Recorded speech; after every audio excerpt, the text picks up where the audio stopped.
All right.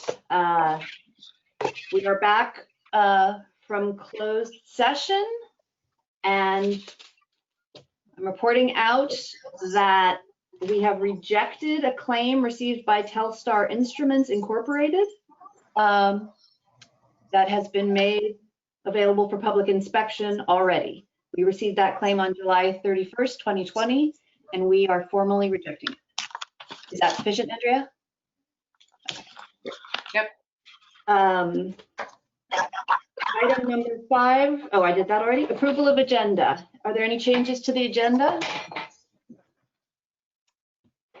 Seeing none, can I have a motion, please? I move we approve the agenda.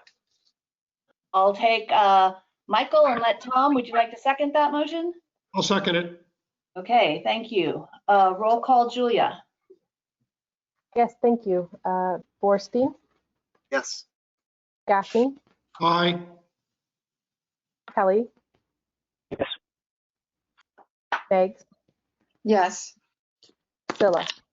Yes, Unanimous vote. Thank you. thank you. Item number 7, open time for public to raise items not on the agenda for future agendas. Do we have any public with us tonight? I do not think so. Okay. Item number 8, committees report out. Finance Committee. Tom, do you want to report on the Finance Committee? Yes, the Finance Committee met yesterday and we reviewed most items on the agenda. We looked at the interim financial statements and Melvin explained why the pension liabilities are not showing a decrease. We're getting feedback. Are you getting? Okay.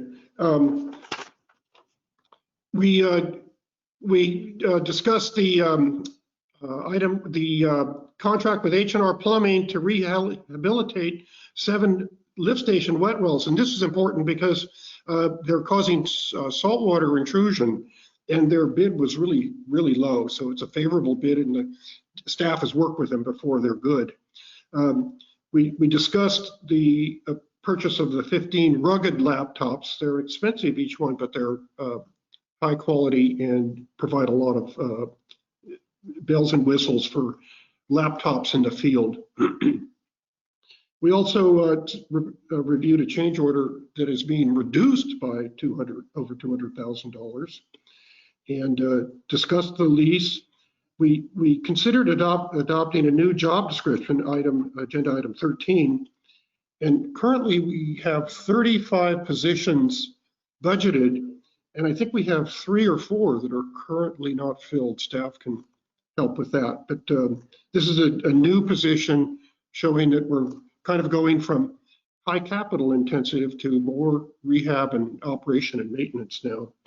And those are the most important things we did. We are releasing the retention to major pipelines for the 2014 gravity sewer rehab project. We held some retention there.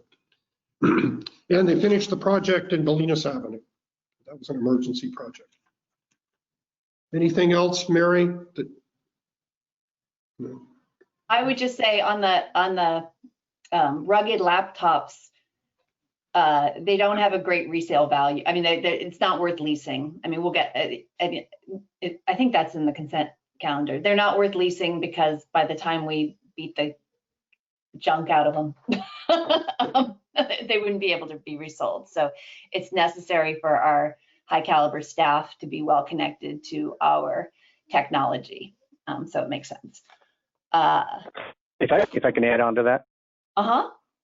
We in my industry, we know about ruggedized tablets, always trying to sell them to us, and we don't need them in my industry, but we know what they are, and I agree with you 100%. In sanitary districts, you need the ruggedized tablets, and by the time they're worn out, you probably have an operating system that's not supported anymore. So I agree with that. Although you can always try and toss them on eBay if they're old, so there's nothing wrong with that, but you're not going to get much for them. Right. Thank you for that. Did the Ad Hoc Facilities Committee meet this month? No. Okay. Did the Central Marin Sanitation Agency? Oh, we have some good news. I'll do that.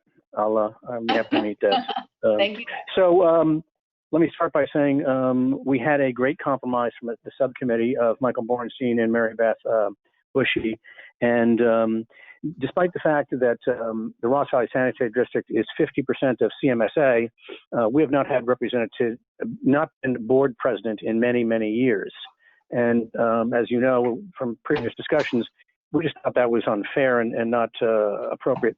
So what the compromise came down to, and I'm perfectly happy with this, is that we will have an unofficial, it's not written, but it's written that it's an unofficial policy, that the board officers of board president and board vice president and board treasurer will rotate amongst the three agencies.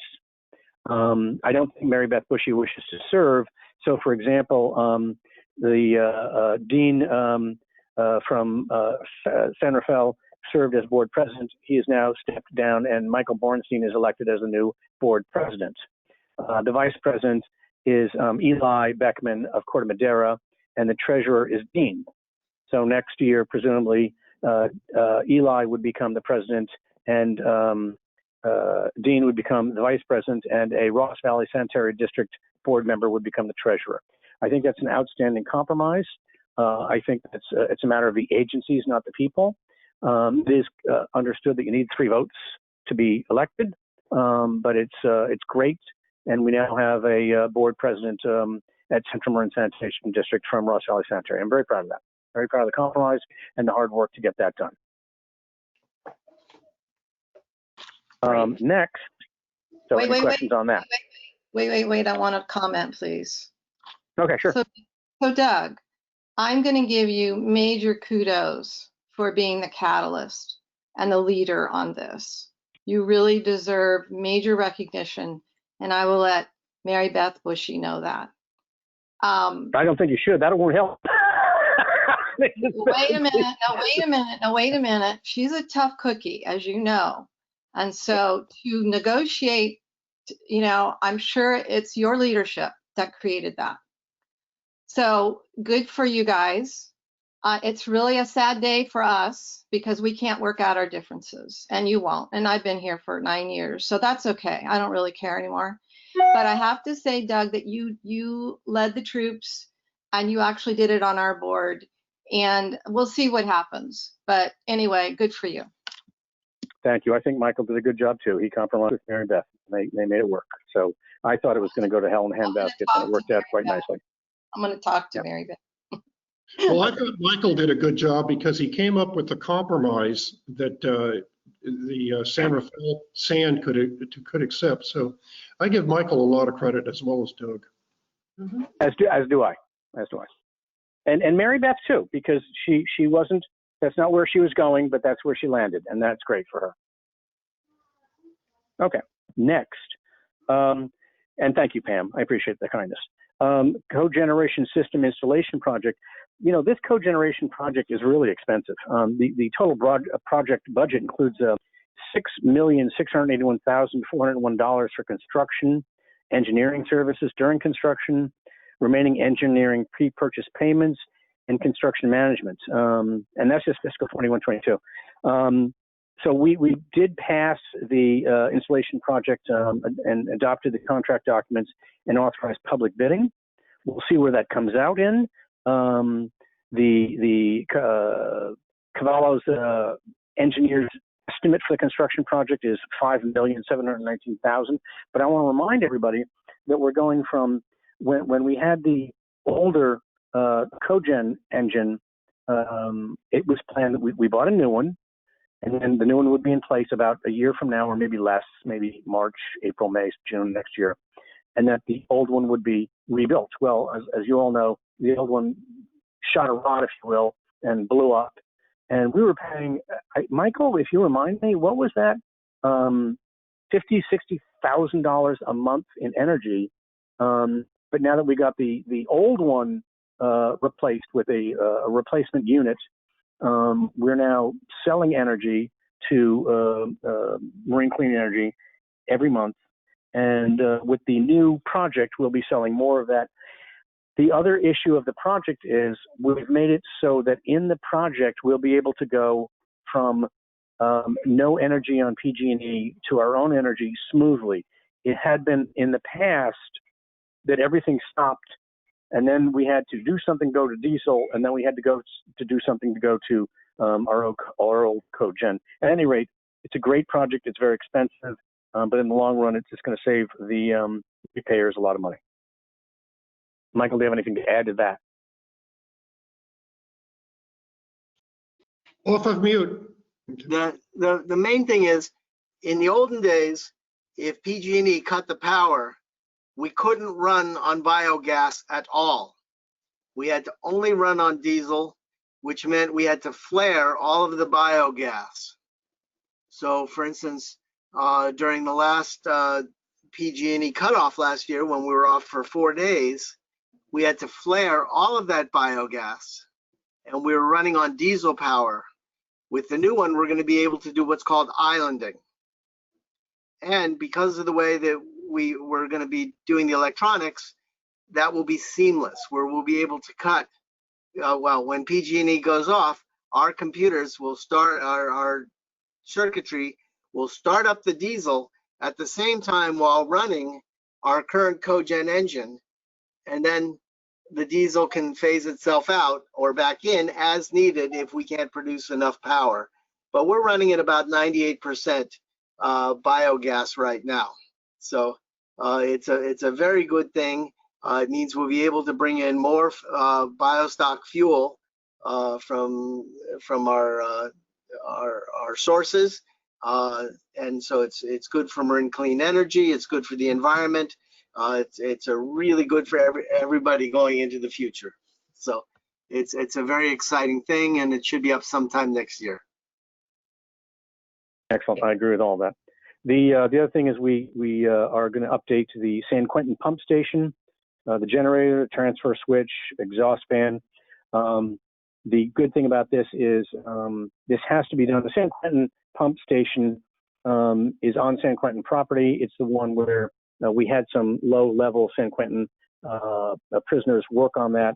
That's no longer the case, as we reported some time ago. San Quentin is paying for 3 CMSA employees to work that pump station, and San Quentin is, of course, paying the full boat to upgrade the station. So while it was on the agenda and it's being bid out and worked and project managed by CMSA, the bill is being paid by San Quentin. So that's good. And a few other things, nothing else of major importance. Yeah, that's all PS11. We have PS15 we just talked about, and PS10 is at Larkspur Landing. That's PS11 at San Quentin. Yep. Okay, thank you. PS11. Good. And it pumps not only the prison sewage, but also San Quentin Village, right? Correct. I'm not sure that, oh, it is. Okay, all right. There's also, by the way, just on that, Mary, since you mentioned that, I asked Jason, because I know he knows, I took my dog to the park, to the San Quentin beach, and we went, the dog went swimming. I did too on the 107 degree day. There's an actual pump station right there by the exit at San Quentin, just before the Richmond Bridge. And it looks kind of sad from the outside. If we took over San Quentin Village, that would be ours, the Ross Valley Sanitary District. So I asked Jason, he said it's actually in pretty good shape, but I would like at some point Jason to give me a tour. I think obviously Steve would be probably seen it and know more about it than I don't know what I'm looking at, but I just want to make sure that if we take over that pump station, we're not taking over something that's a piece of crap, pardon my French, in poor shape. We would ask the county of Marin to make sure that they pay for any needed upgrades prior to our acquisition of San Quentin Village. Yes, the early reports, I haven't inspected it myself, but it's better off than it was a few years ago. They've taken good care of it. So we'll make sure we review its status before any transfer of ownership. Yep, thank you. Just want to make the point. Great. Was there a North Bay Watershed Association meeting this month? Pam or Michael, who usually go to those? Yeah, I was there. It was on 9/11. Anyway, So the agenda had an update or kind of a revisiting of the reopening the North Bay. Most of it's done in Sonoma and Napa County. And they are so highly appreciative of the agencies helping them reoak. And they have got tons of volunteers. And it's quite a very endearing project to see all these community members coming together to reoak, especially after the fires. So that was a report. And then, by the way, it was Judy Kelly's last meeting. She's been there 5 years. And Andy Rogers, who's now on board, I think he either works part-time still through the Sonoma Water Agency, seemed very articulate, very knowledgeable, even for his introduction. It was really great. It's just a whole different person than Judy. Judy did a good job too, but he's going to bring a different agenda, I think. And what else? Oh, Ken Schwartz was there from the One Water Strategic Plan, and he talked about the hydrological cycle and how water relates to landscape, and also brought up needing some regulatory mandates. There needs some funding, environment, and so he pretty much talked about that, and then how can the agency help them in their projects. And there was some other discussion, but I don't want to go into my minutes are 2 pages long, so unless you want me to. So that's pretty much it in a nutshell. I think that's great. Thank you, Pam. Okay, item number 9, verbal report by General Manager. Steve? Oh, thank you, President Silla. I've got a few items here, not a lot, but I have refined my ability to have a background in GoToMeeting, and you'll see that this is a picture I took on the last day of the Larkspur Landing cleanup, which was September 9th. And it was the same day where the skies turned orange. So, and it's interesting, this last day of work was the hydro seeding, and that's right up here in the upper corner, the left corner. Well, it's on this side right up here. There's a little bit of a spray. That's the hydro seeding machine sending out a combination of mulch, seed, and it's got some dye in it just so they can see where they've sprayed. And then over here is a sprinkler. You can see it over there, that little tower. And so there's an irrigation system that the contractor is totally responsible for, because the expectation in the contract is to have regrowth of vegetation to 70% of the site covered. And so they'll be working on that as the last remaining work. So, and I thought it was an interesting color that the aqua of the hydro seed against the orange sky had a different look than I've seen before.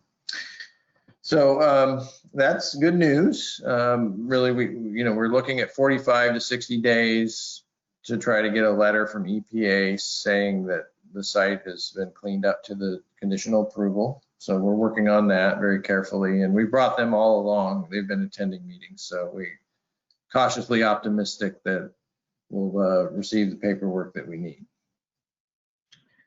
And so related to Larkspur Landing, the next step is the disposition of this property. And last month you approved a contract with Century Urban to provide real estate consulting services to the district.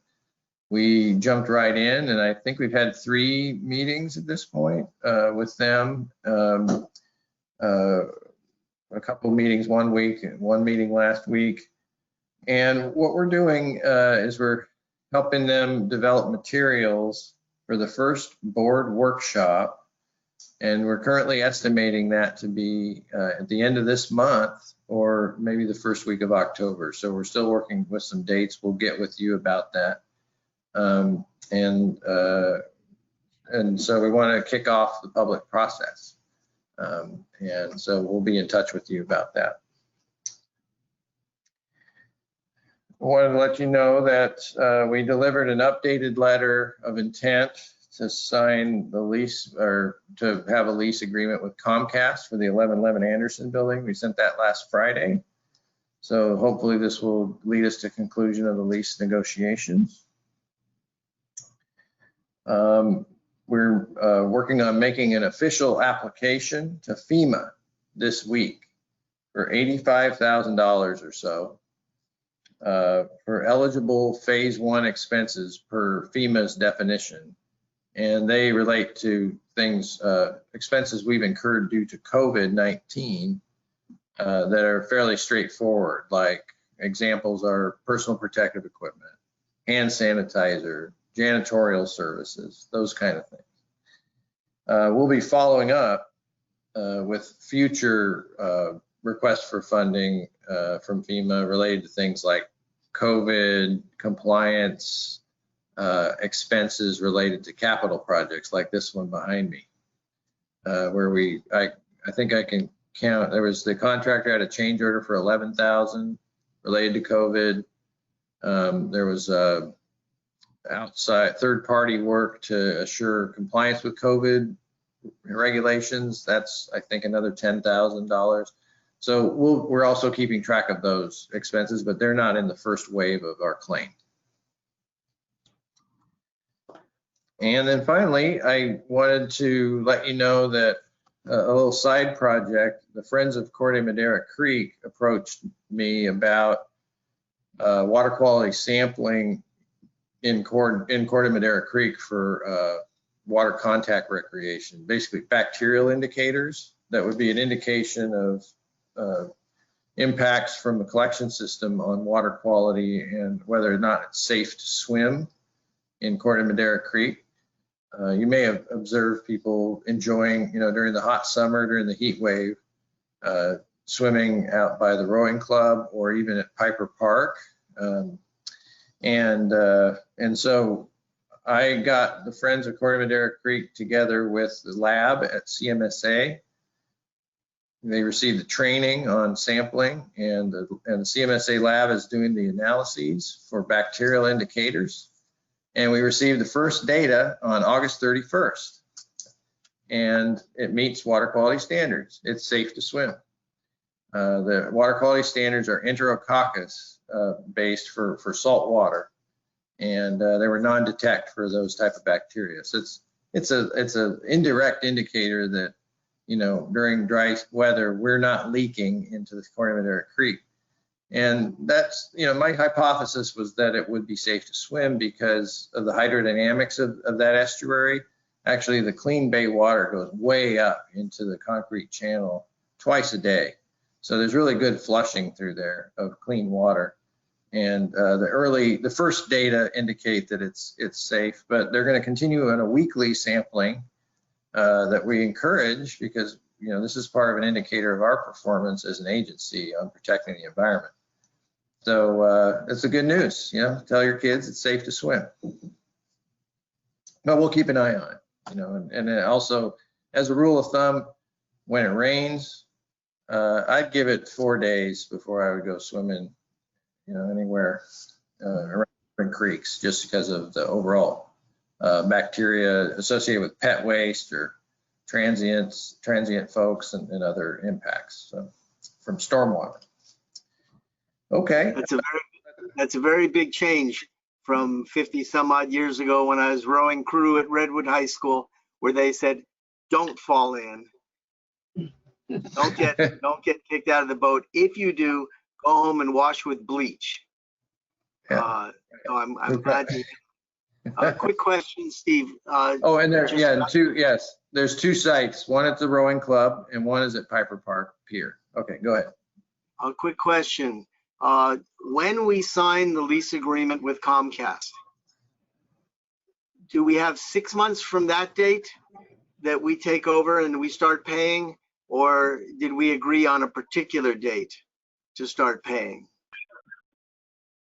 I believe in the latest iteration, we've made it 6 months from signing. Is that right, Felicia? I thought it was January 1st.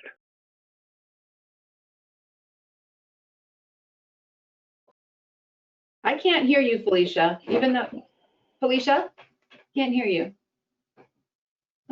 Even though it looks like your microphone is green.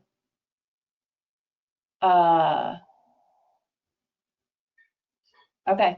Yes. It's funny, I was putting my hand to my ear too, and I can't be seen.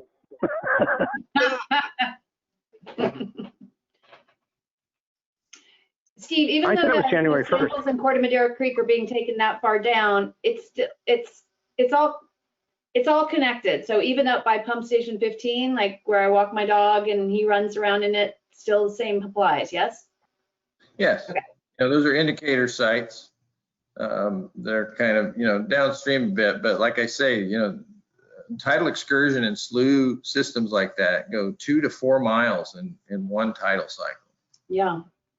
So it's basically going all the way up into the concrete channel. Oh, we see it, yeah. Sometimes you can walk across, and then sometimes, yeah, it's very high. So yeah, we see it every day. Hey, Steve. What would be nice if at some point we could get it done when it's the right time? It would be great to have a number that Comcast paid to Ross Valley Sanitary District from the time they started paying to the time they're paying their normal rent. Then we know what's ongoing. But I'd like that number because it's a good number. It's a good number. We paid 12.9. Of that, they paid XYZ. And moving forward, of course, we know that there's a fixed number. It's a good story. Yeah, get it posted on the front page of the Marin IHA. Yep. Felicia, are you on the phone now? Yeah, I am. You You guys can hear me? All right, good. I'm sorry. I don't know why the audio's not so great. But in any case, so there's two instruments. One's an LOI, the letter of intent.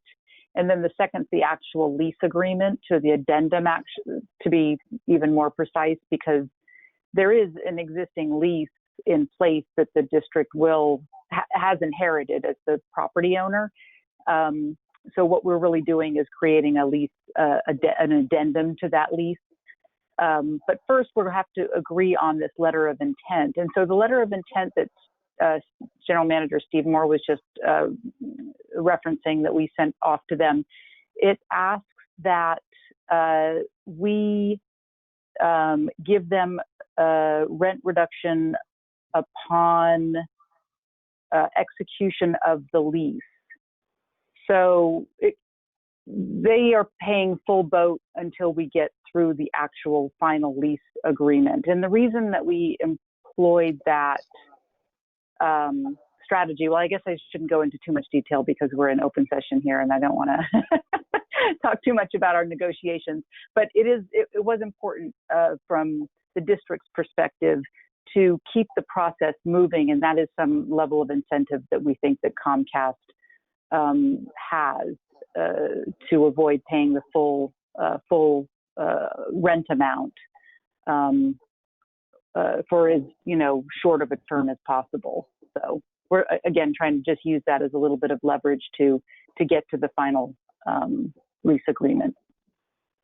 Does that answer the question that was posed? I think so. Good. Anything else, Steve?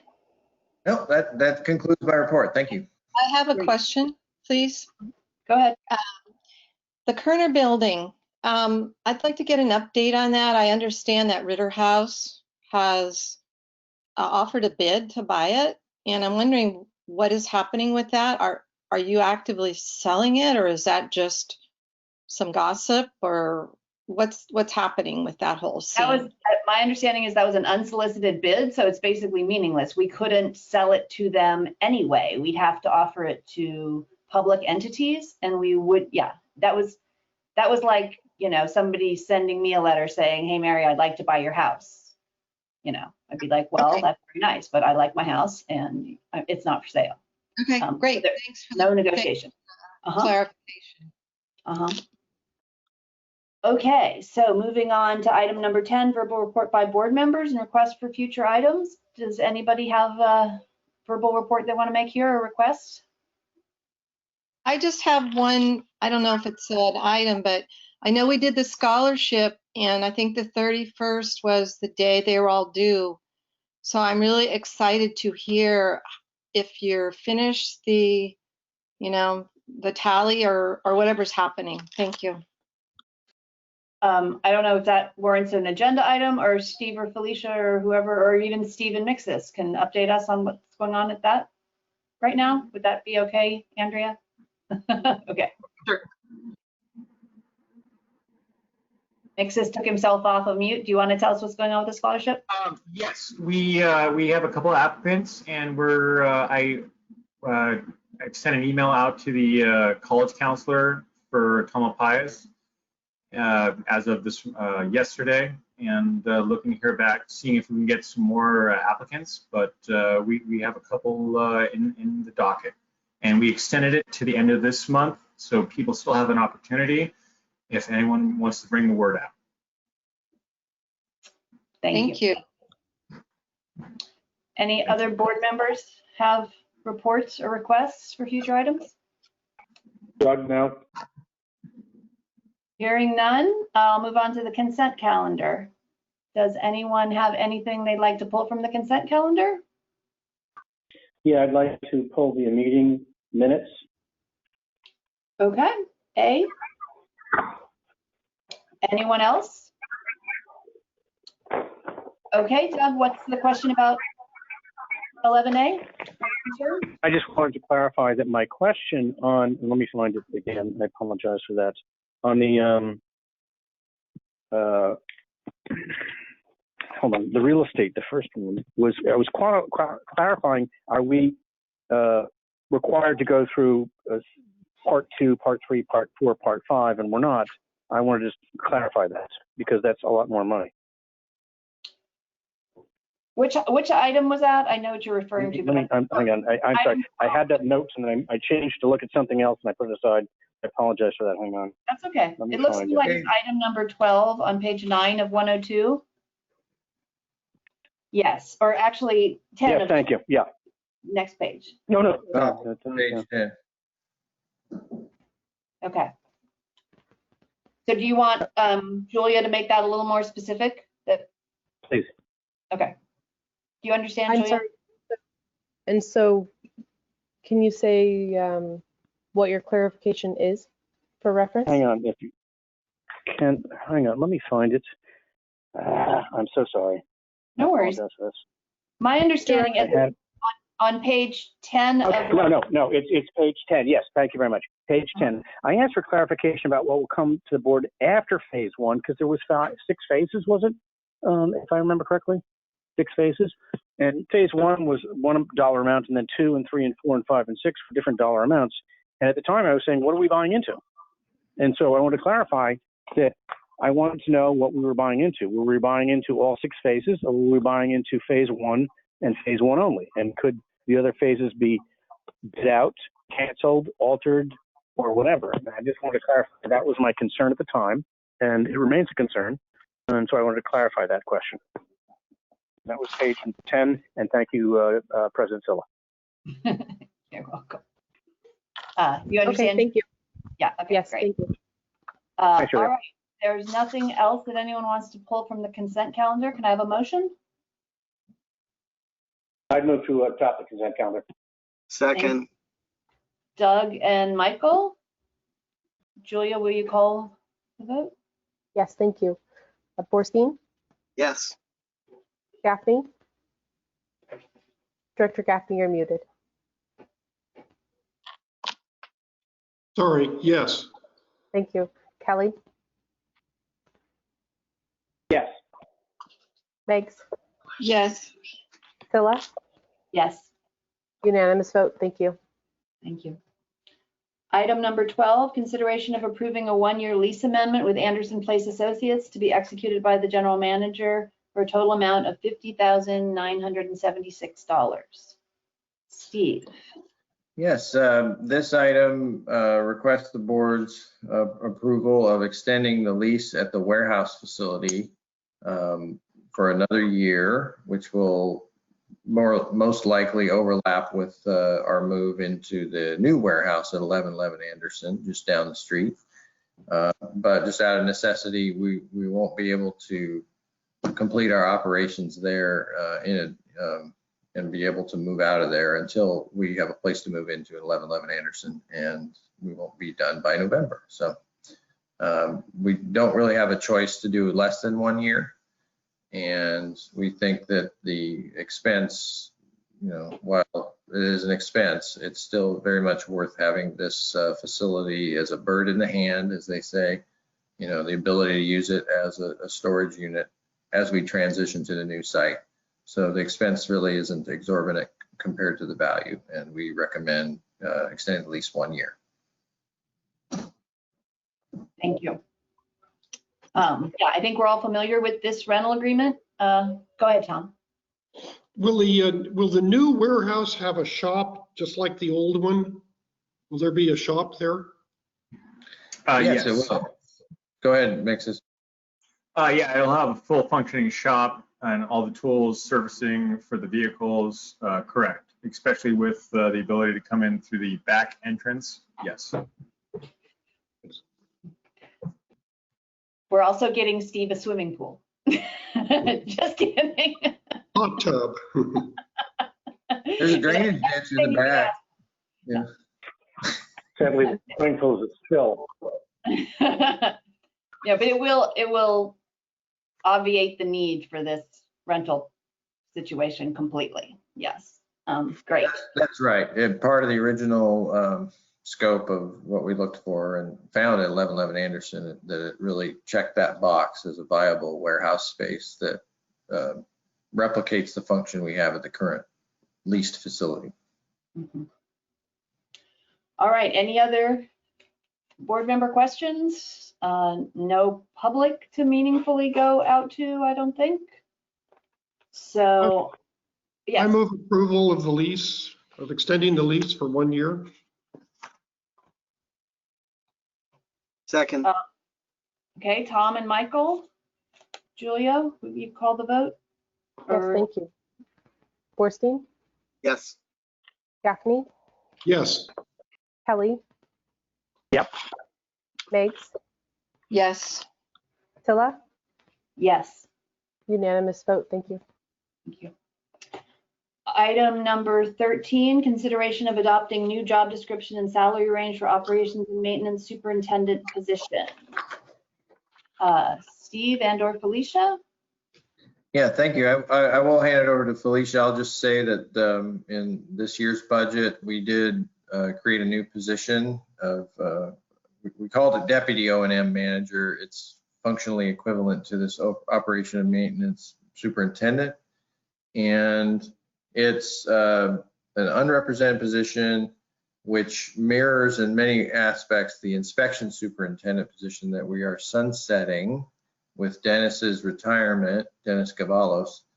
And but switching to an operations superintendent instead of an inspection superintendent is reflective of a switch in our organization more toward O&M activities away from capital activities, just as an example. And with that introduction, Felicia, do you have anything to add about the item before the board?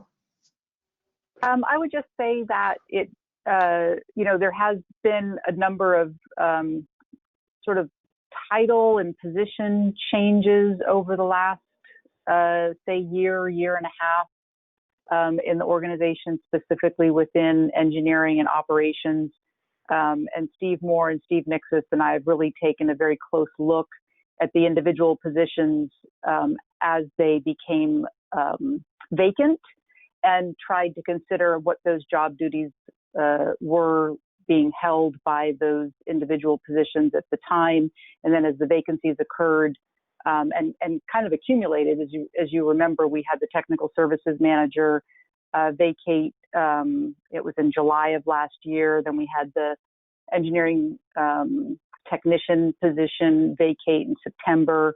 The senior engineer vacated, I think in whatever it was, maybe June.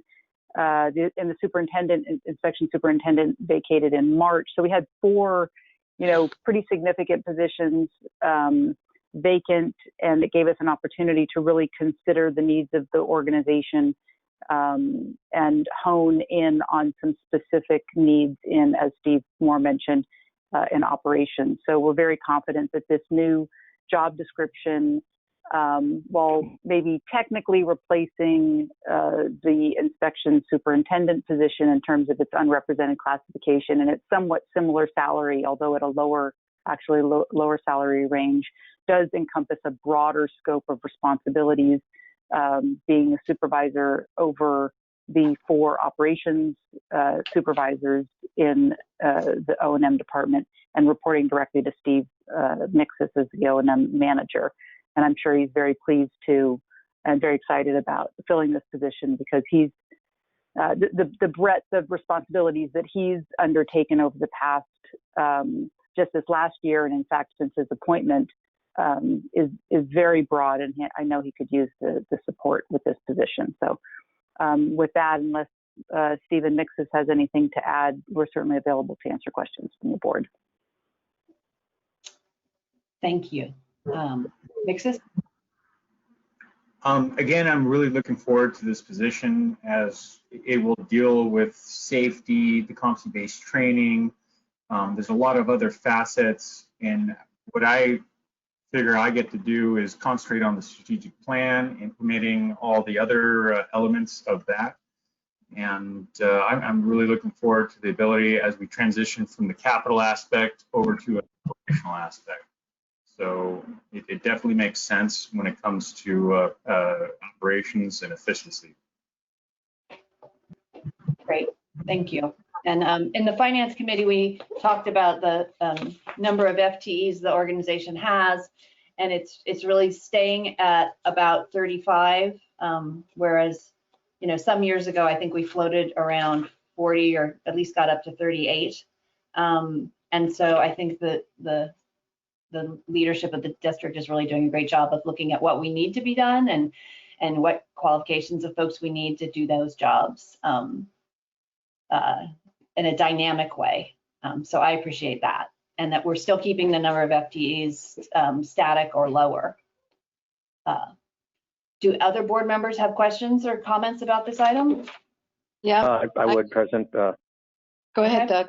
I'll go after you. Pam can go first, and I'll go. Okay. Quite ready. I'm trying to visualize this person doing all of these skills and abilities.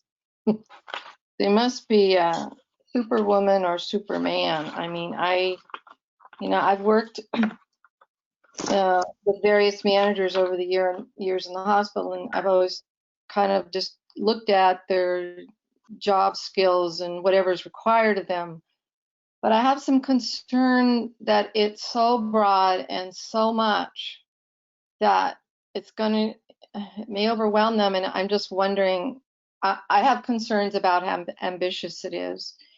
And I could be wrong on part of this, but some of it is so broad and encompassing that I'm concerned that the scope of what their job actually is, because all of these things go so many places and so many people and so many areas of the system.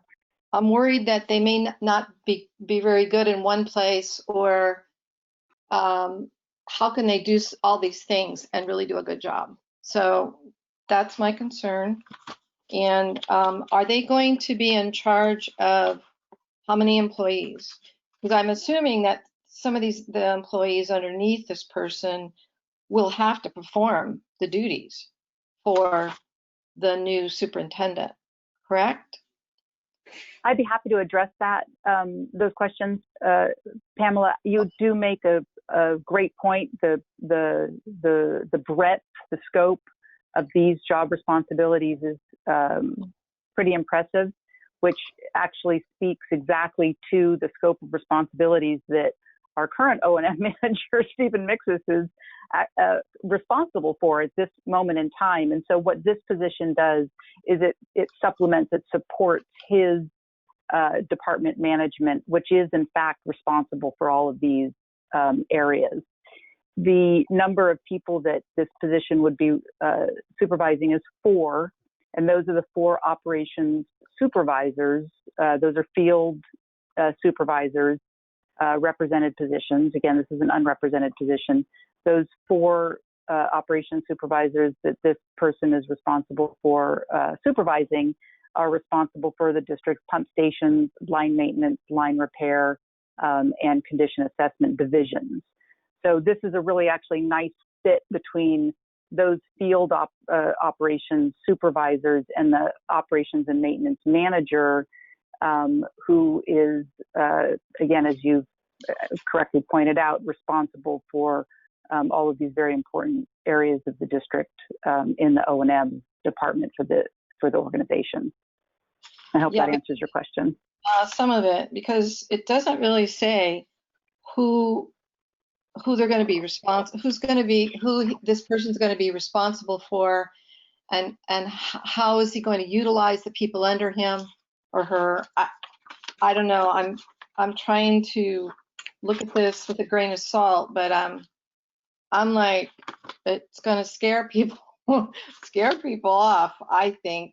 I mean, Well, I think we have to defer I would to be our, very concerned about really making sure this person can handle every single one of these items. If something happens and he or she says, well, you gave me too much, there was no way I could do the job.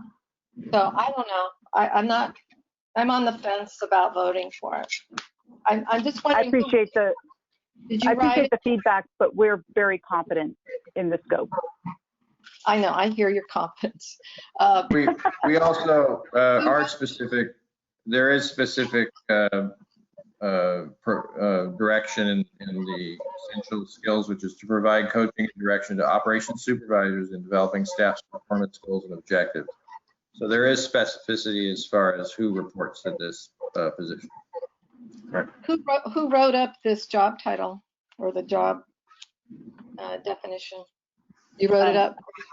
yeah, it Yeah, looks like Felicia, It was a the principal author, but we all worked on it. You know, It was a collective effort. Yeah. We brought in, you know, we basically created a position somewhat customized based on our needs. You know, for instance, you have fleet management in here.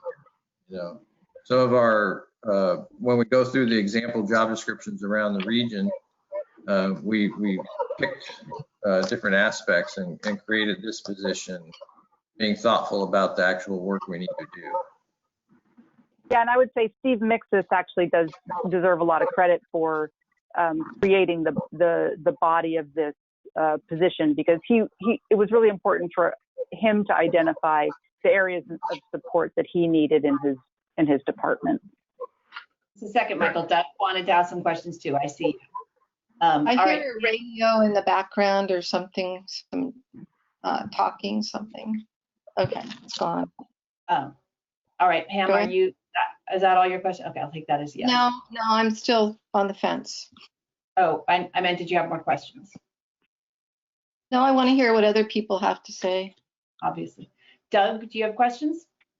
Well, no, I want to make more of a comment than a question. I just think that it's a tough job and it's complicated and it requires a lot of talent. I think in future we should hold it open for any future children of Stephen and Milkus, because that's an obvious fit. But in the meantime, what I wanted to point out is, if you look at the salary range versus the former inspections supervisor salary range, we're looking at a kind of rough estimate savings of $15,120 per year. And oh my gosh, what a great direction for any organization to try and improve performance, improve the organizational chart, and at the same time, improve the bottom line. So I am very impressed with that. Thank you. Thank you. All right, Michael. We're not expecting this person to come into a vacuum and be able to operate with no guidance. I'd like to point out that Steve Mixis has been doing all of these things pretty much single-handedly for some time now. And if this person comes in and has any question or needs guidance, Steve Mixis would be there, Steve Moore would be there, Felicia would be there. We have lots of people supporting this person when they come in and come up to speed. And I suspect that Steve, knowing the job as well as he does, we'll be able to really identify that this person is capable of doing the task at hand, and that they'll do a great job doing it. So Absolutely. I look forward to having Steve get some help. All Steves get some help. And if I can just say, basically beforehand, I was in charge of pumps and line maintenance, taking over and the repair crew and condition assessment, and embodying the whole competency-based training program. We put a lot of thought and effort into creating this position and how it can help and propel us into the next phase. So it's really going to be a benefit, because there's a lot that happens in the back end, not just the strategic plan. So there's some excitement about this potential position. So the question I have, this is a job that is non-union. So you stay until you get the job done, right? Correct. Both Steves. It could be 12 hours a day. If you don't, Yep. if you don't meet the requirements or whatever happens, you can't really go, because we're dealing with a public agency and health issues, et cetera. Okay, so that's one concern. The other, Steve Mixes, is this job what you're doing now? This is basically when several people left the district. We took a lot more responsibilities. The assistant general manager, the general manager, we made it.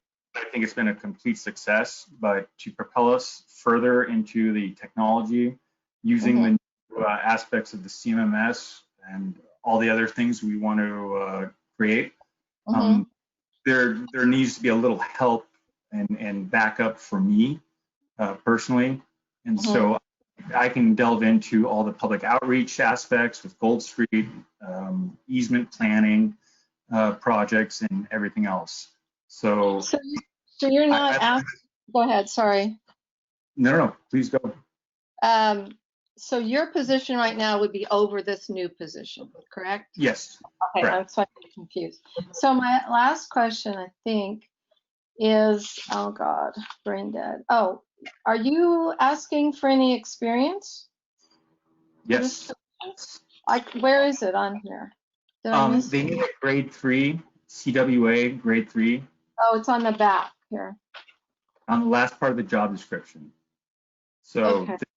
this individual, he or she will come in with the right credentials, and obviously we have an amazing interview process and vetting process. I guess, yeah, I know you're going to do a good job. I'm just concerned that the person you're asking for has 3 years experience, preferably in water or wastewater. So maybe not. I'm just a little concerned that they may not be able to fit the many long requirements. So, Director Meggs, I can assure you that our vetting process will compensate for anything. I know people across the industry through Bayworks, CWA, CASA, CATSI. We will find the right person for this position, or we will go back out, or we'll do something else. okay, Mixus, I think you helped me buy the farm. Michael, did you ask your question already? Yes, okay, all right. Anybody else have any questions? I move that we adopt new job description and salary range for operations and maintenance superintendent position. Second, do I have a second? I'll second. Okay, Tom, thank you. Julia, will you take the vote? Yes, thank you. Borstein, Yes. Gaffney, Yes. Kelly, Yes. Meggs, Yes. Okay, Sheila? Mixus, yes. Yes, unanimous vote, thank you. thank you. Item 14, discussion and approval of board policy on board member compensation. Steve, you want to give us an intro on this? Sure. At the request of the board at the August meeting, we're bringing back to you for your consideration a board compensation policy. It's a draft setting forth the scope of board services that should be covered by the district in its routine compensation of board members. And I want to acknowledge Julia McKenty for her research following up on looking at other board compensation policies around the region. Also, Andrea Clark for District Council for helping assemble this package.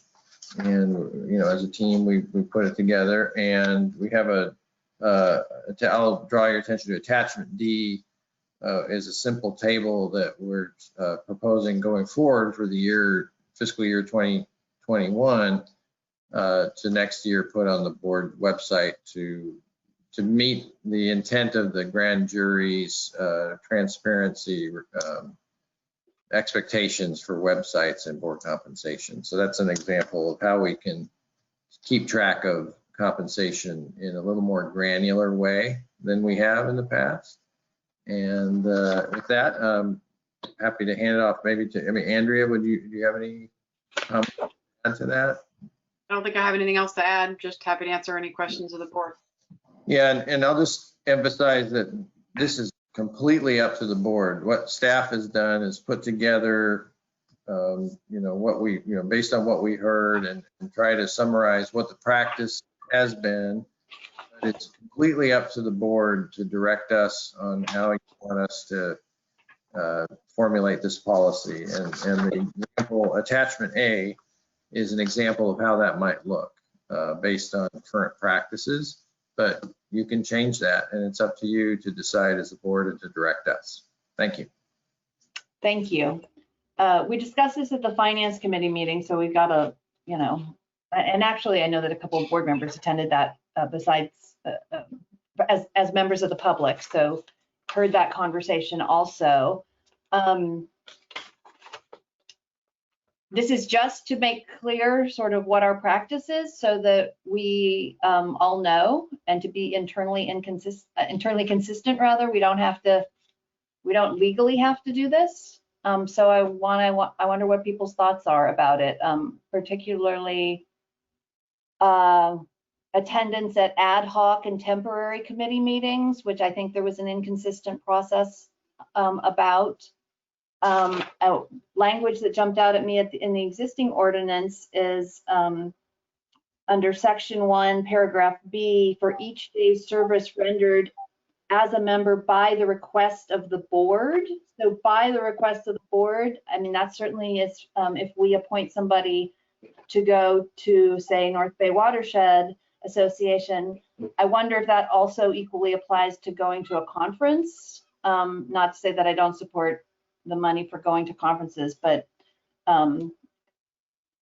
anyway, it isn't as a delegate of the board to go to a conference so much as an activity, hopefully benefiting the board ultimately. Anyway, those are my initial thoughts. Tom, Michael, Doug, Pam, what do you guys think about this? I'll jump in, if I may. Sure.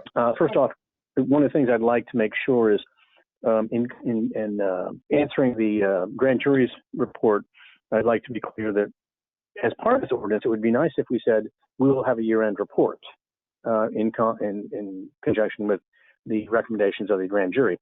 I'd also like to say, and this is something that I think is important, if we're paying somebody to attend a conference or a training session, I'd like that year-end report to state what the training was and specifically where it was, okay? Because I think that's important. If you had a conference that was in Vegas every 6 months and, you know, one person attended, I think that's interesting information for the public to be aware of. Other than that, I have no problem with any of the suggestions in this board member compensation package. Should a temporary board be paid? I don't see why not, but I leave that up to the rest of the board to talk about that. You know, I'm not opposed to it. I'm not suggesting it. I think that's something we can talk about right now tonight, but I just want to make sure that we have a public report and a public policy of reporting these paid compensations at the end of the year, more specifically than we do now. That Right. was my concern. I think that's a good point. Tom? I kind of agree with Doug, what Doug is saying, but I think we need to wordsmith attachment A. As far as I know, we currently only compensate board members for attendance at board meetings and standing committee meetings. And then as approval of the board, training, conferences, and so on. I don't think we compensate board members for ad hoc committees. I don't believe that I've ever been compensated for any ad hoc or temporary committee meeting. And what I would like to do with that is put it down there under the third bullet that compensation will be approved, for some ad hoc committees and not others. The building committee doesn't get paid for our meetings. I don't think I've ever gotten paid for that. And then we don't compensate for service on CMSA. That we do not do. Right? Yeah, right. CMSA does, but we don't. That's true. And then That's right. We used to pay an additional stipend to equal our 341. We made a very specific decision not to do that anymore. We used to do that. That's I right, agree with but that. We don't know. Yeah. Yeah. And then we should have a statement in there that reimburse. Well, first of all, I would think that any meeting within some distance, 30 miles or something like that, there should be no reimbursement for expenses if you receive compensation. Because I agree with that, Tom. I mean, I can't imagine asking anybody to compensate me from driving to my house to Lost Valley Sanitary District. I never have, but your point that it should be in writing is well taken. It should be in writing, yeah. Yes, yeah. And then I submitted that appendix, whatever it was, D, and then because I just wanted to get more detail on it, and then the staff revised it, I think, in a good direction. So, but what I would like to do is make ad hoc committees we compensate if approved by the board for compensation. So if we appoint somebody to an ad hoc committee, I would say this committee is without compensation, or this committee is with compensation. We could have some ad hoc committees. For example, I think the business plan ad hoc committee probably should receive compensation because that's pretty important, what we do. But I think that's, most of my comments. Okay. That makes sense to me. I think ad hoc, I don't know if we have something separately that we call temporary committee meetings. I think I would probably refer to just ad hoc committee meetings and say that the board will specifically designate when whether the ad hoc committees are to be compensated under this policy. So like Tom's right, if he and Michael are doing work around the 111 Anderson, but it's not really that substantive or it doesn't take that much time, we may decide not to. However, if you're sitting in meetings for the course of hours putting together the business plan, then we might say it was worthwhile. Does that make sense, Julia? At least for the note taking? And yeah, okay. Yeah, and you make a good point. I didn't even catch that. So we don't compensate for CMSA because CMSA separately compensates. I wonder, are there other examples of boards that our board would be represented on that there would be separate compensation? Well, we used to do, LAFCO, but we compensated for that. LAFCO didn't, I don't think LAFCO compensated. Oh no, we weren't members of LAFCO, so. We weren't members. That was just, Pat Guasco was just going to the meetings. Was he getting paid? I was the LAFCO rep for a couple of years after Pat, and I didn't go to all the meetings, but the one I did go, I was there sometimes 3 hours. So, I think we need to be clear on time and, and how much, there was things going on that were pertinent to us. If you're just going there and there's nothing really happening, which LAFCO can get like that for many months, but I'm not sure how you want to compensate. But I mean, if I'm spending 2 to 3 hours to go to a meeting, I think you should be compensated. Well, I think our goal here If I is can, to set a type that we are and a type that we aren't. And then I guess maybe, but anything could be subject to board approval, like, you know. Right. if I may. Yeah. All right, thank you.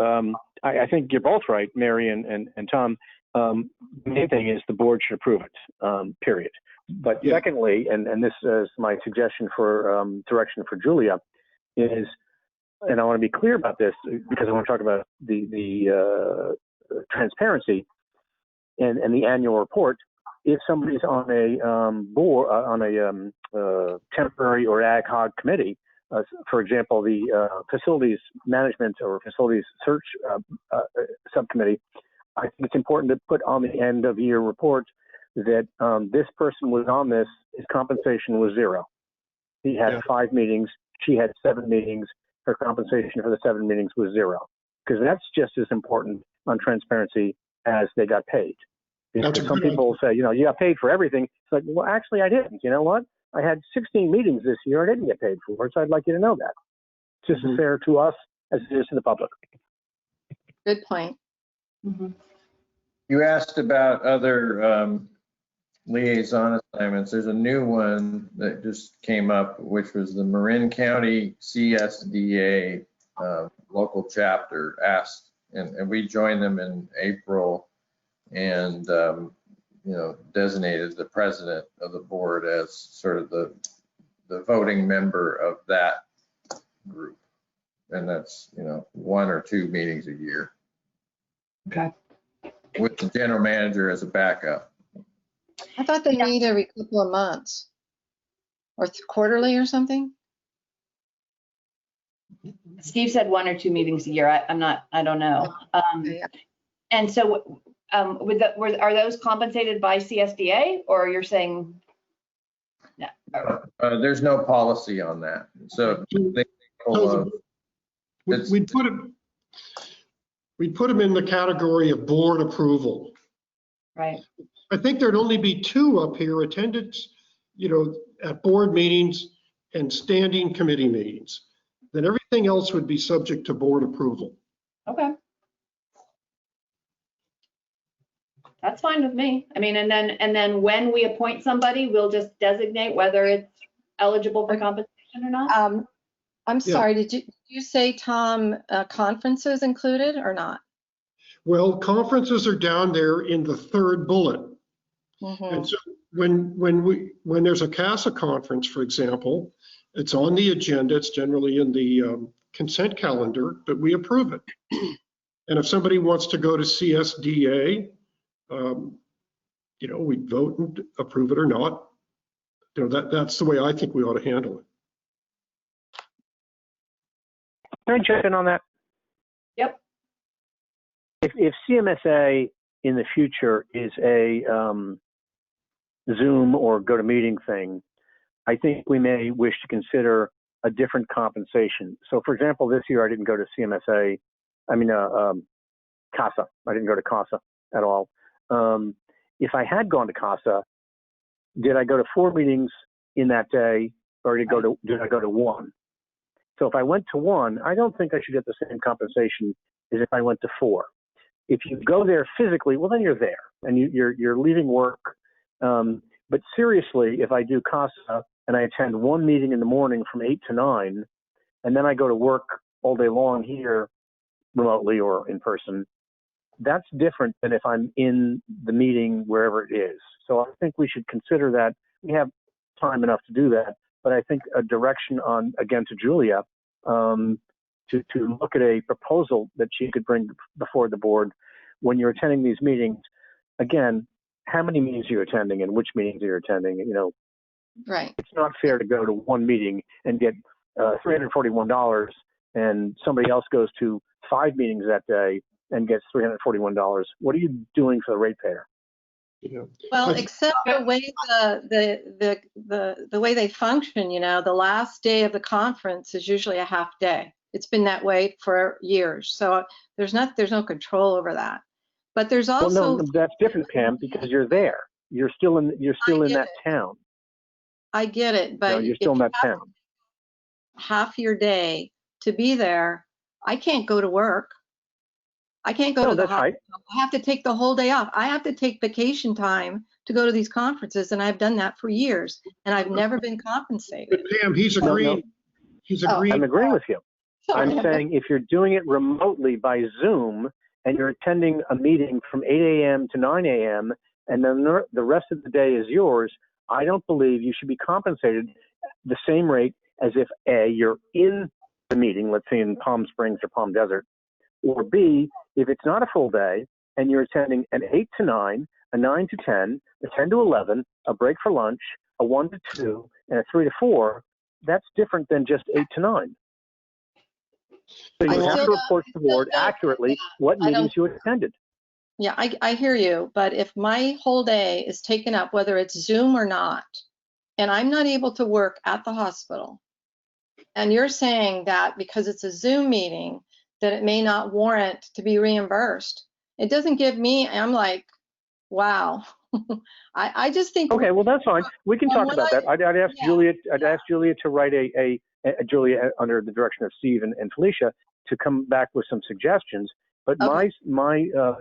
my example on that, Pam, was 8 to 9, and you're supposed to work at 10 to 7. So you didn't ruin your day. Now, I think it's very fine for you to bring before the board. No, actually, you know what happened here? I had to attend the 1 to 2, and so my day was shot. I think the board could approve that. Anything that we talked about was upon board approval. I'm just saying it's a Zoom meeting as Okay, but opposed you to also, an in-person meeting. yeah, I hear you. You also realize if you don't attend everything, you don't get your certificate. So if you cut out on the last day and you haven't done the half day, I mean, there's all these other variables that play into it. And I don't think we've done enough research to how to figure this out. That's fine. We're not making a final decision today, are we? Are we making a final decision, or are we discussing it? We're giving direction.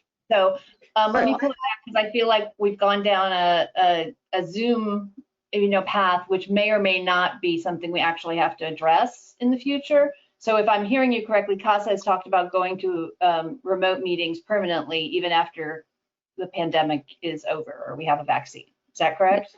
Good question or good statement. Are you asking me if that's what I'm suggesting? I don't know. Have they said they might? No, I don't know anything about that. No, I'm just suggesting that a Zoom conference is different, should be treated different, in my opinion, than an actual in-person No conference. question, but why don't we cross that bridge when and if we come to it? If I might just, Yeah. just 1 second here. We come to the board. I've thought it was a wonderful thing for the past 6 years to have the privilege of attending the CASA meetings. I've learned a tremendous amount from them. And I don't really, in the grand scheme of things, I don't have a problem with our compensation that we get for it. And we also have in the ordinance here that says, look, if we ever feel like, let's say you're on a Zoom thing and you attended CRSMA for an hour in the morning, but then had to go do other stuff the rest of the day, you can just say, Julia, don't compensate me for that day, please. And, to a certain extent, we can't be cops and robbers following up on everybody. I mean, you could go to a CASA meeting in Palm Springs and spend the whole day golfing and nobody would know the difference. They don't check in. We go there, we have to report back on what we did, which we do quite religiously. And I don't think we should get into that minutia of whether it's, if it ever becomes an issue in the future, let's address it then. I don't think for right now, if you attend a half hour of a CASA meeting in the morning, tell Julia I didn't attend today, and that's not mine. Andrea's dog is barking. No, he disagrees with you. He disagrees with you fully. Pardon me? Oh, okay. I said So- clearly Michael's dog disagrees with him fully. So, Okay, I have some questions still. okay. So I thought we had on here before, if a meeting was 1 hour or less, we weren't compensated. And I think I saw that on our old policy. So I wanted to bring that up because I Right. don't think we should be, Is there I don't any- think we should be compensated for a 1 hour meeting or less. Is there a record of a time? Not that I've seen. That Julia, doesn't- have you seen anything like that? That No. doesn't ring a bell I'm with me. sorry, that could be on Las Colinas. I'm sorry, I'm pretty sure. I would just point out I was raised by two lawyers and I know how to make meeting last a minute, an hour and 5 minutes. I can just do that. Yeah, All standard, right, I'm standard just committee saying- meetings I'm often just go less saying than 1 hour. What's out there. Okay, I'm just bringing up stuff. The other thing I want to know is other agencies, they do give reimbursement for distance. If you, I don't know how they do it. I don't think they do it if it's down the street, but there are agencies who do reimbursement. I think Las Colinas is one of them. The second thing I want to talk about is in the past, we had increases for COLA. I believe it was COLA or something similar to COLA. And that was dropped off in year 17, and I can't remember why, but I think it was people didn't feel good about it. But, you know, Las Colinas is up in, they're getting more compensation than us, and I really want to figure out what works because for me, I'm willing to either not get paid or to take a 5 or 10%. Some of it has to do with COVID and the state employees who are taking a cut in pay. Steve Moore explained to me that we're a public agency and we really don't need to do that because we're loaded or something of that nature. So I want to bring that up, and I'm not sure how to bring it up because it seems like it died. But some of us, It didn't you die. know, Pam, it was my motion that we killed the COLA and that Yeah. we were compensated well at $341. mhm. I made the motion to kill the COLA, to kill the CMSA bonus, if you will, and to put us at 341 period until such time as the board in the future changes their opinion. So It's- that was it's what we did in it's 2017. I remember Yeah, now. It's point of 314. clarification, it's 314, which I know people are just reversing the numbers, but for the purpose of the public meeting, it's 314 per day that we are currently compensated. I was trying to make it bumped up without anybody noticing. We noticed that. We just don't want to bother you. Okay, Uh, so so CMSA do not get the $100 anymore from them? No, We do now not. CMSA compensates at the rate of $225 per day, as indicated in attachment C. And our members who attend do not get extra. Right, From- they used to get the extra. So I thought I heard you weren't getting anything, but so they are getting something. I Not know. from We do not get anything from RVSD. Okay, that's more killed, clear. Wait a minute. Let me clarify. We What? killed the COLA there, and we don't have any bump up there planned either. What do the other reps get, like Eli and them? They From their get agency? 225. The same. I have no idea. I think it's the same. Exactly the same. Oh, no, I'm sorry. That's right. Of course. I'm sorry. I apologize. That's When we crazy. first- They all get the same. When we first got on that board, the compensation was $100 per meeting. And it was, I think, several years ago that we looked at it, and there had not been a compensation increase at CMSA for, Tom, remind me, what, 10 years or so? No, I can remind you. I remember the number. Since 1986. Okay, it was a very, very long time. And Tom brought up and did a study of compensations, and 225 seemed like a reasonable increase since 1986. Thank you, Doug. May I permit? May I order? We were permitted by law to move it to 242. Oh, All right, folks, I really want to move this along because I feel like we're talking about history and/or things that are included in attachment C. So if you haven't reviewed attachment C to see what other districts are getting, please do that. And this is just for consideration. It's not that we have to make a decision tonight. Thank So what I would say, and Tom, I'll recognize you in a moment, is that what we have agreed upon, I believe, is that when it comes to ad hoc / temporary committees, we would like to make a decision on the basis, whatever. When we consider that committee meeting, we will make a decision about whether that will be compensated. And then I don't think there's another board besides North Bay Watershed that we currently appoint somebody to be on, but maybe we could say North Bay Watershed or other The boards. finance committee is a standing committee. Yes, that's under that's under bullet 1. I would, Item 1. I don't know. I don't feel real comfortable about the ad hoc thing because I just don't. I just think if you're going to be doing work for the district and it takes time to prepare and all that, I think you should. Pam, I literally Then the just board said votes on it. that we were going to make a decision per ad hoc committee meeting. So you will have an opportunity to express that when we create an ad hoc committee. So things that are compensable, board meetings, standing committees, meetings, ad hoc and temporary if the board directs. Service on other boards, for example, North Bay Watershed or other boards to which the board appoints somebody. Trainings, conferences, webinars. I don't know if I would go for facility tours, but and other meetings. I would actually add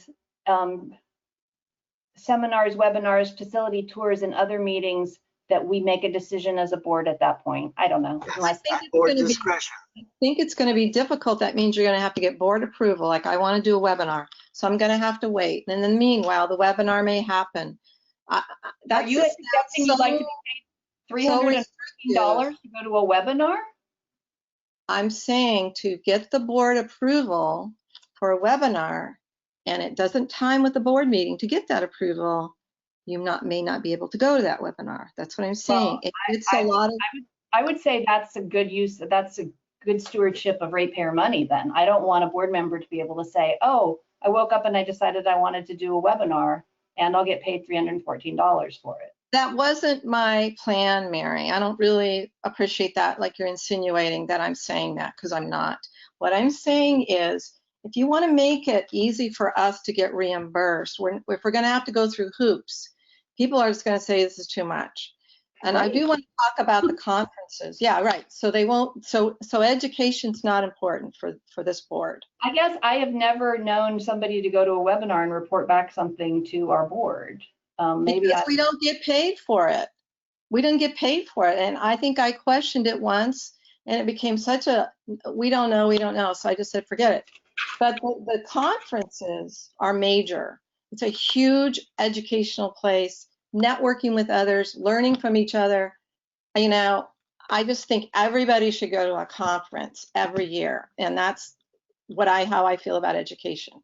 So I don't have any more to say about this. I think that there's more input, though, that needs to kind of filter it out. Is everyone okay with asking Julia to make the changes we've discussed today? And Julia, feel free to come back. I've made notes of what I just ran off, and then to reconsider it at a future board meeting? I Yes. think that's exactly what we're doing here.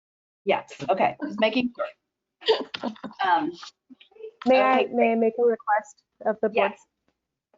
If you have taken individual notes, would you mind sending them to me What? so I can Yeah, okay. cross-check and compile individual I didn't understand that. individual members and council, and also send them? And would you also include council, since she drafted the potential policy? Thank you very Okay. much. All right, so you want that from all board members if we've had notes? Any board member that wants to. If you already have notes, please send them along, but no need to create new notes in order to send to me. And All right, council. so board members, if you have notes, send them to Julia and Andrea by email so that they can put together something for us to consider in the future. Thank you. I think for that. Andrea was indicating she was taking notes, Julia. Oh, okay.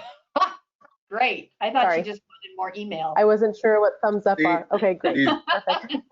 I think Excellent. Andrea's Good far idea. along. Mary? Okay, Mary? I can't help it. I'm trained. Okay, I'm Okay. sending you the notes. back to business. Item number 15, consideration of adopting resolution 2095, approving the amended and restated payment agreement to CMSA for revenue bonds. Steve, please. Thank you, President Silla. Yes, at the request of GM Jason Dow, I've placed this item on your agenda as one of the members of the Joint Powers Authority that is CMSA. CMSA is intending to issue bonds for capital improvements, and because of the nature of them as a JPA, they need, in the issuance of these bonds, there needs to be assurance that the member agencies will dedicate revenue to paying the bonds back.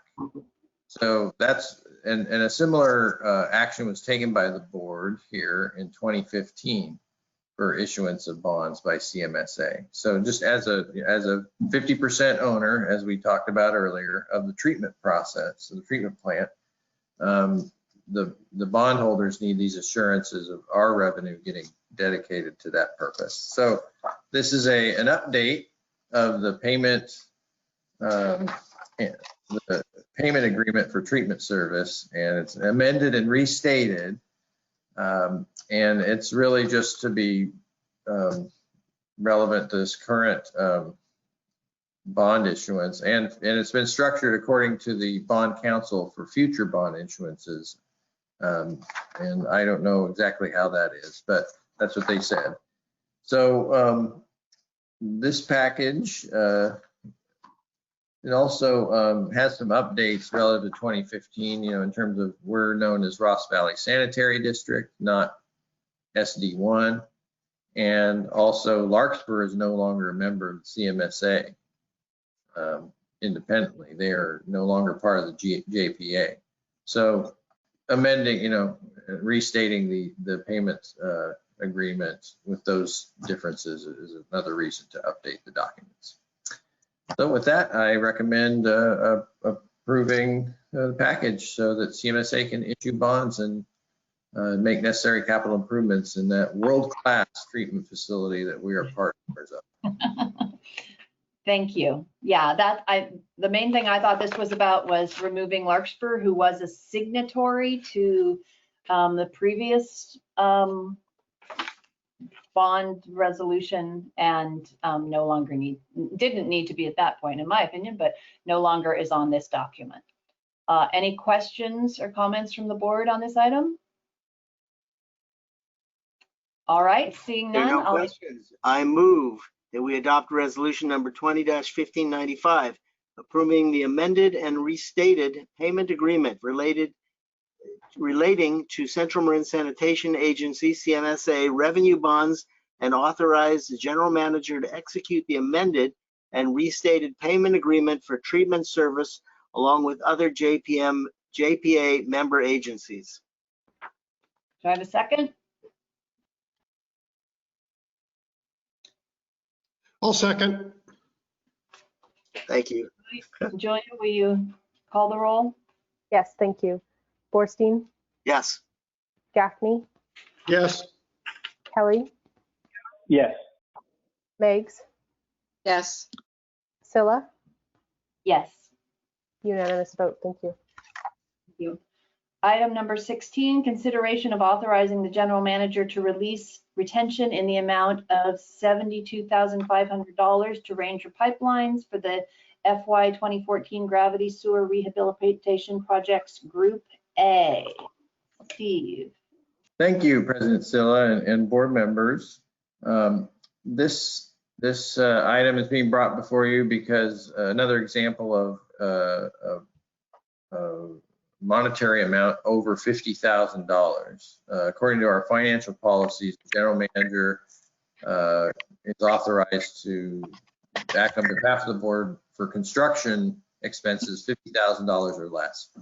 So I'm presenting this to you because to be consistent with our policy, but take the opportunity to explain an interesting case. And I did include a picture for you to look at on the staff report about what we had discovered and ultimately solved a problem that was tricky.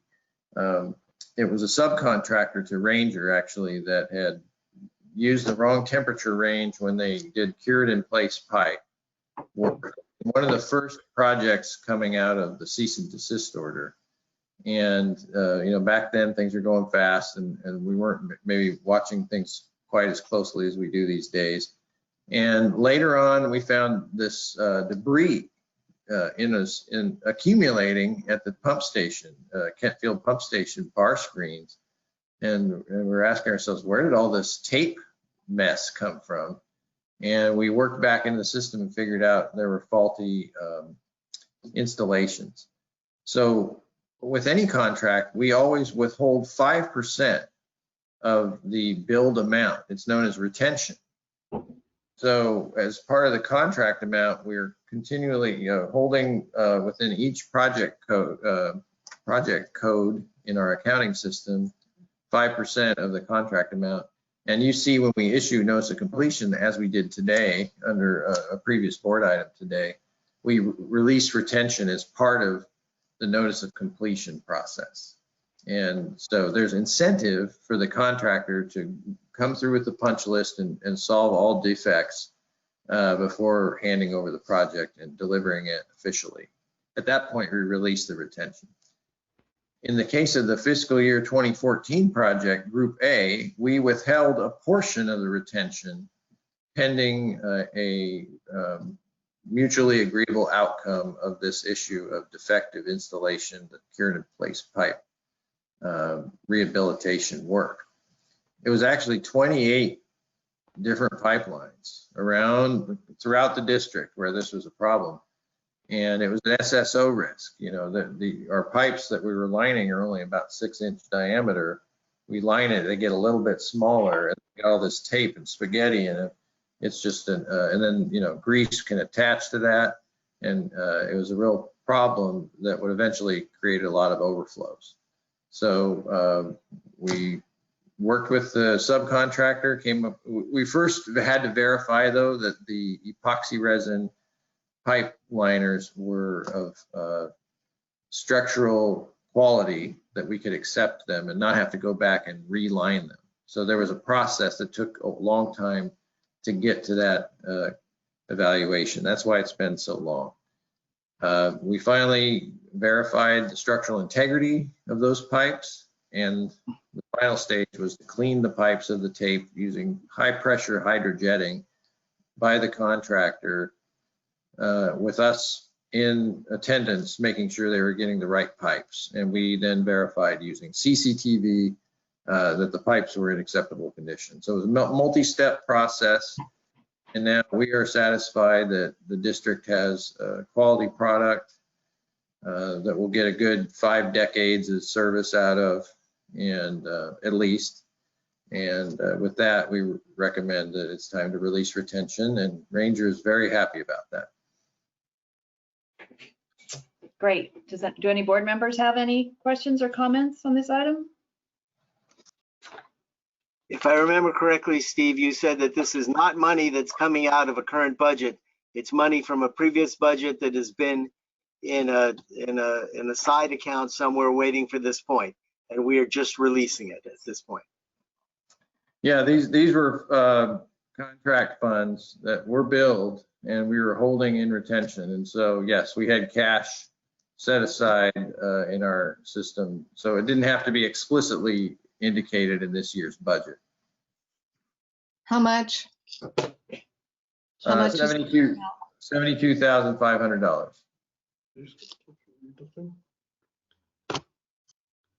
I'd be prepared to make a motion. Great. Thanks, Doug. I'd authorize the general manager to release retention in the amount of $72,500 to Ranger Pipelines Incorporated for the fiscal year 2014 Gravity Sewer Rehabilitation Projects Group A. Second. Thank you. Julia, will you call the roll? Yes, thank you. Borstein, Yes. Gaffney, Yes. Kelly, Yes. Meggs, Yes. Scylla, Yes. unanimous vote. Thank you. Thank you. Thank you, board. Item number 17, review and terminate emergency adopted in resolution number 2015-93 to declare emergency for Bolinas Avenue 8-inch sanitary sewer repair in San Anselmo and authorize general manager to issue payment of $65,881.51 to Majora and Gelati Incorporated. Steve. Thank you. Yes, this went pretty quickly. At last board meeting, you authorized the resolution declaring the emergency. We had in parallel, as was indicated in the staff report, we obtained informal bids, and we moved forward with the low bidder, who also happened to have knowledge of the project area, but not perfect knowledge, because as we trenched to do the repair, and as I indicated in the staff report, there were some unforeseen conditions that were abandoned utilities, and those are really, there's really no magic way to identify those because the utilities mark their abandoned utilities usually. They can sometimes, but you can't rely on it. So there's an abandoned 10-inch water line, and then our own concrete filled sewer we had to dig into a little bit to be able to do the bedding for the pipe relaying, and then our own abandoned 21-inch sewer that was in the way of doing this reinstatement. So that's why it's a little bit more than the amount of contract funds you authorized last month. So I want to acknowledge that. And then, but it did go smoothly insofar as we had a week to get the work done, and we got it done. And the next Monday, they paved the intersection, and now if you go by there, it's been slurry paved, and we barely got it done in time. And I provided a picture, but I realized I should have labeled it that the C900 PVC sewer is blue. I should have put the word blue in there so that you knew that the new sewer was that blue pipe on the left middle part of the photo. And that was then we did a connecting piece to that. But I wanted to illustrate how close the sewer is compared to the storm drain that was put in by in a joint project by the towns of Ross and San Anselmo. And it could have been better coordinated. We've been looking at internal procedures to make sure that we don't repeat this type of emergency again. And we think we're in a better position now than we were back then about a year ago. But meanwhile, the happy ending of this story is we didn't end up having to lower the pipe on the connection to the manhole downstream. So we actually did get a little bit of a credit in the contract for that we were able to use the existing connection to the downstream manhole, which is a trunk line. So it was going to be tricky to core a new hole that was lower. So that was the good news of this project, that we were able to use existing connection. And now we're back in business. This serves about 7 homes along the Sir Francis Drake area at that intersection. So it's not a huge load, and that's why there was no environmental impacts from this being severed. It could have been a much worse situation had it not been kind of a small service area. So we're pleased with that, how it all came together, and thanks for letting me hire an engineer to support me. As Phil Benedetti did a great job with on this, and that's really what we are about as an organization. And I think we really walk the talk in this case. That's great. Yes, Tom. I think this isn't controversial when it's all over, so I'd like to make a motion. Sure. I move that we terminate the emergency action adopted in Resolution 19-1560 for Bolinas Avenue 8-inch sanitary sewer repair in San Anselmo, and authorize the GM of $65,881.51 to Majora and Gelati. Second. Thank you. Julia, call the roll, please. Yes, thank you. Borstein, Yes. Gaffney, Yes. Kelly, Yes. Beggs, Yes. Scylla, Yes. unanimous vote. Thank you. And really terrific job getting that done and mobilizing as fast as we did. Thank you. All right. Item number 18, review and determine a need to continue the emergency action adopted in resolution number 2015-86 for the 31 Ellsworth Easement pipeline slide repair in Oak Manor. Steve. The slow moving emergency, but yeah, the slide's not moving, thankfully, because it's not raining yet. But it's the project is moving. We are grading now, and we're on schedule to complete the repair by the end of this month. We've been thinking about how we can really create some assurances. So I am going to approve a small change order for an enhanced organic soil treatment to really create insurance policy for making sure we get excellent germination and biotechnical stabilization, just not your garden variety hydro seeding.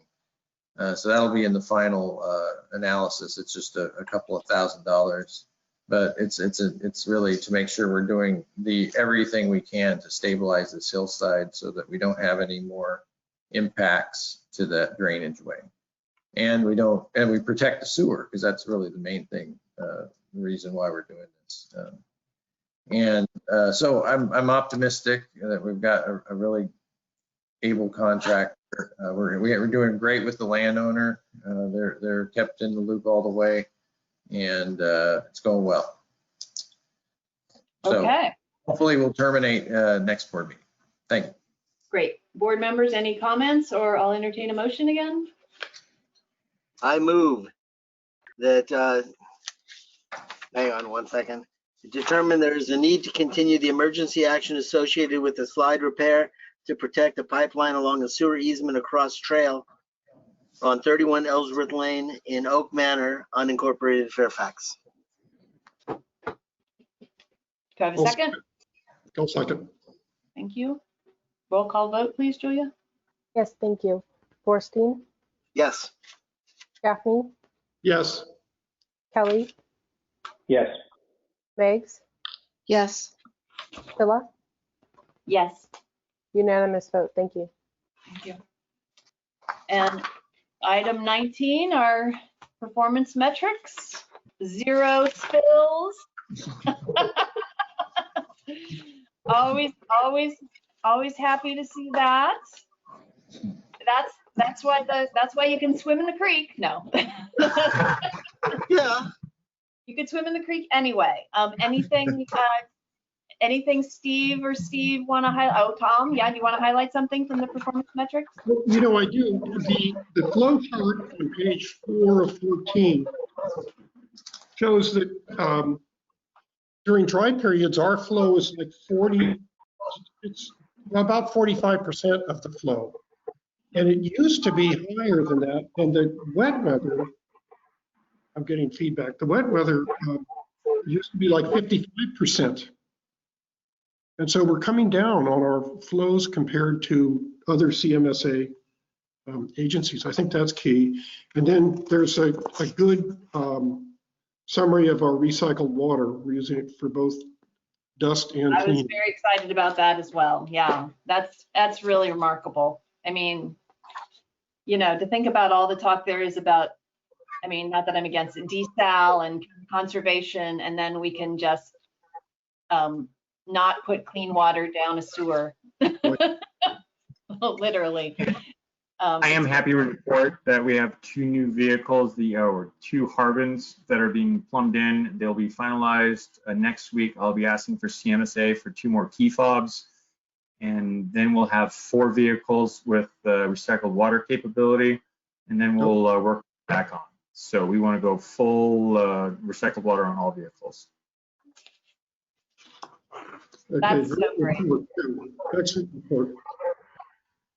Yeah, and actually the hydro seeding here behind me, we did the first load of about 5 with recycled water.